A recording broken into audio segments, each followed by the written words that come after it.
So for my homework, I'll be doing the gradient worksheet.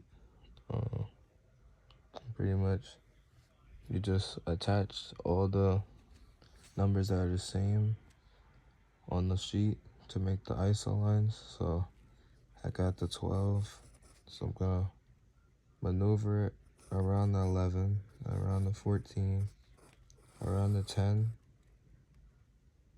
around the 11 to this 12, and then circle this 12, and then extend the line out even more out. So that's one isoline. My next isoline is the 16. I'm gonna attach this. Then I'm gonna put it to the point B, 16. Just circle that. So put it to the next 16. Circle that. Then I'm gonna maneuver it around to the next 16. I'm gonna circle that. Then the next 16. And have it go up.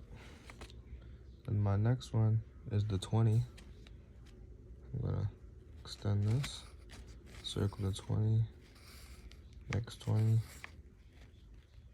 Around 21 to this 20. And up and around to this 20. Just do that. And those are my ISO lines for part 1.